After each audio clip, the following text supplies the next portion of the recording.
Hi, I'm Ben Forty. And I'm Evie Reardon, and you're watching WCAT's Weekly News.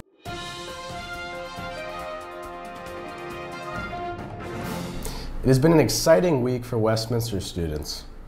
The mock trial team won state this past weekend, while Westminster's quiz team had a very successful time at Nationals in St. Louis. Students had the opportunity to hear from singer-songwriter David Ryan Harris last week at the Assembly.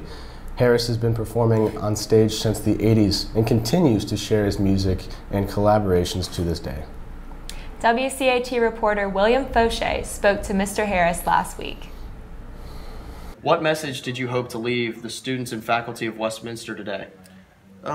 Just the value of, instead of, I don't know, looking for a career path, to just sort of find what your light is, find what it is that makes you you, and kind of follow that crazy a little bit. You know, I think a lot of my stories are very specific to me and to my life, but I think the fact that they're so specific makes them relatable to people. So I think, if anything, I just wanted the people to know, to see the value of telling your story and finding what it is about you that makes you you, and that's kind of transferable to any kind of job you could ever have.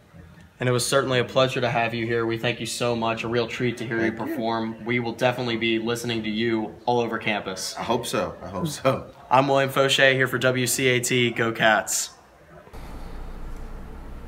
Thanks, William. For more on music, Westminster players are performing She Kills Monsters tonight and Saturday. Be sure to cheer them on. Admission is free and you do not need a reservation. Yesterday in Assembly, high school students were able to learn a little more about the many global programs Westminster offers. Speaking of global programs, there were many new faces on campus recently due to the influx of exchange students. WCAT reporters Will Squared have more on the Chinese exchange program. Hi, I'm with Miss Kelly and Shirley, the leaders of the exchange program. And Miss Kelly, could you first begin by describing the relationship that Westminster has with Beijing 101? So we've been doing this program for a few years now, and every year new chaperones come. It's not always the same people that come. So every year we get to meet new chaperones. This year was Shirley and Jasmine. The program is incredible. It has opened up so many doors to the students who've gone there and seen how even Westminster alumni have made a life in China. And I'm here with Daniel. Daniel, could you tell me the favorite thing that you've done here while in Atlanta? I think my favorite thing would be the visit to the world of Coca-Cola, and the best part is the taste part. You know, I got a lot of things to drink and they were all good. And now I'm here with Desdemona. Desdemona, could you tell me the most interesting thing that you've experienced while here in Atlanta? I think the most interesting things is that I can stay with my host family. The China program actually does not have a language requirement, so anyone that would like to participate can.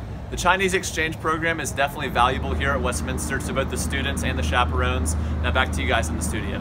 Thanks, Wills. As spring arrives, it is important to start planning for next year. Many leadership positions are available, especially for rising seniors. That's us. Be sure to check the announcements. Spring sports are in full swing. Among baseball, lacrosse, and track this weekend, Westminster sports fans have a lot to talk about. Here's sports reporter Jack Hunter with more on Westminster sports. Thanks, guys. Both lacrosse teams are off to hot starts. The boys team defeated Mount Perrin Christian School 18-2 on Tuesday in a big bounce-back game after their loss to Pope 7-9.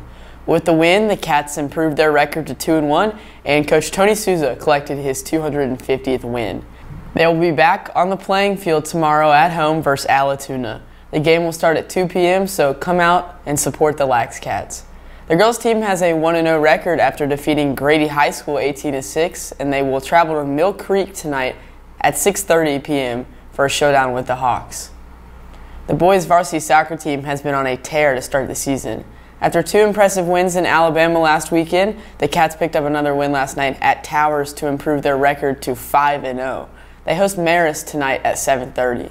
The girls team also added an impressive win versus Towers to their record and hosts Marist tonight at 5:30 before the boys game.